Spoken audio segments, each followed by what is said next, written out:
goal setting, okay? We take 2.5 hours on the weekend for the whole 10-year plan. We don't have time for that tonight. But let me get you started with a little simple formula Mr. Schoaf gave me, and maybe this will be helpful. First of all, I've divided goals into two parts. First is long range. Long range goals, that's your dreams. Your dreams for the next 3, 5, 10, 20, 30, 40 years, actually the rest of your life. Your dreams. You've got to keep dreaming. Ronald Reagan, president, said to the joint session of Congress a few weeks ago, "The Republic is a dream." And if we don't keep dreaming, we will lose the Republic.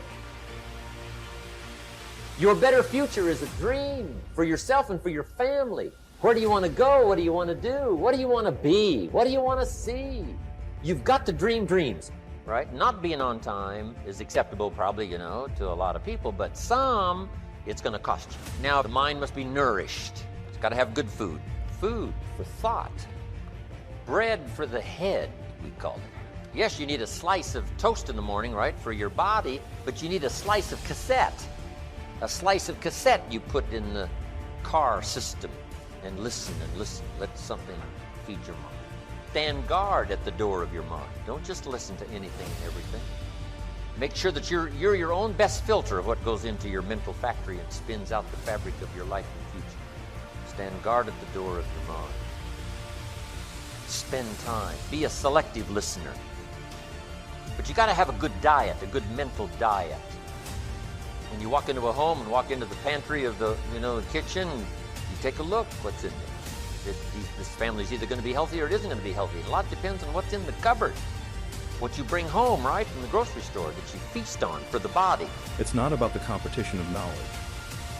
It's the competition of creativity. It's a competition of imagination. It's a competition of learning. It's a competition of independent thinking. If you think like a machine, the problem will come.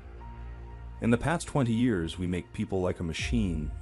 In the next 20 years, machines will look like people. So in the future, it's not knowledge-driven. It's the wisdom-driven. It's the experience-driven. In the past, it's the knowledge-driven, and it's the manufacturing-driven. And in the future, it's the creativity-driven. I think next 30 years, the world is going to change a lot. The new technology is going to change every aspect of the world. So this is what we think the world should be focusing on, not only the IQ, EQ, but also focus on LQ, the Q of love. Because only when you care for the others, only when you care for the others that succeed and are more successful than you are, you have the chance. In order for you to be rich, you have to do what? You have to add value, right? So I told you there's a way to know in the relationship if you're adding value, right? There's a way to know, right? Let's just use this number. I'm not saying it is right, but just watch me. 50-50, all right? Now, that's not the truth, but 50-50 would be what kind of relationship? Symbolically, what kind of relationship would that be? It would be an equal, right? But in a lot of our relationships, it's 80-20, which means that somebody's doing what? And then somebody's doing what? Okay, good. So somebody's giving more, somebody's taking more. When you hit 50-50, right? So watch this. I told you, get your character right, then add more value than you take. Short range. Short range goals. That's your goals for tomorrow, this week, this month, this year, the immediate future. We call these confidence builders. Because if you set up something short range, go for it, get it, latch onto it, work hard, accomplish it. That starts building your strong feelings to go for your dreams.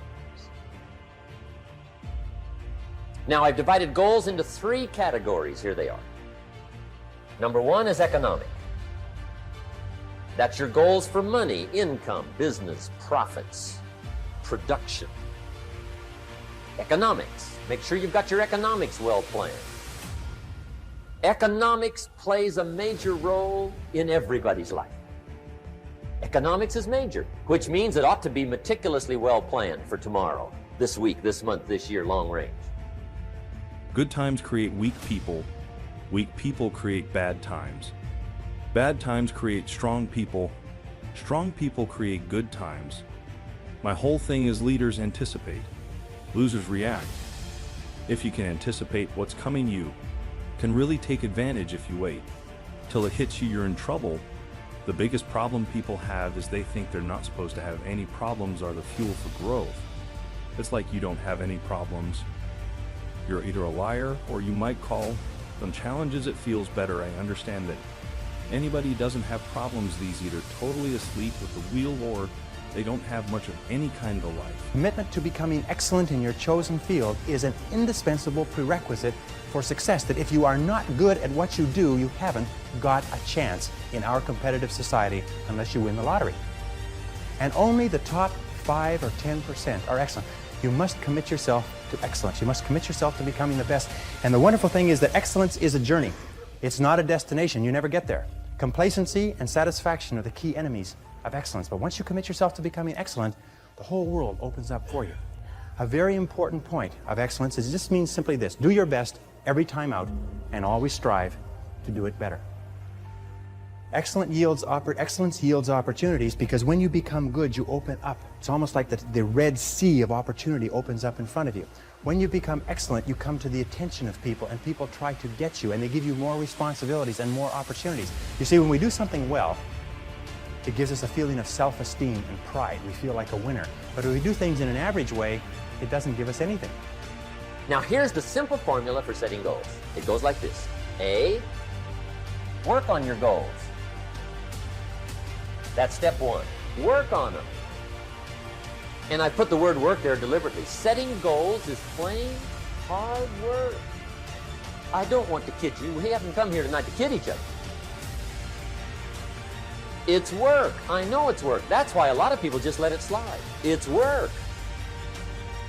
Many people work hard on their job, but they don't work hard on their future. They just let that slide. And the work involved is making plans. I know most people don't. I understand that. But don't let that be you. Guy says, well, yeah, you work where I work, but the time you struggle home, it's late. You've got to eat a bite of supper, watch a little TV, get to bed. You can't sit up half the night. Plan, plan, plan.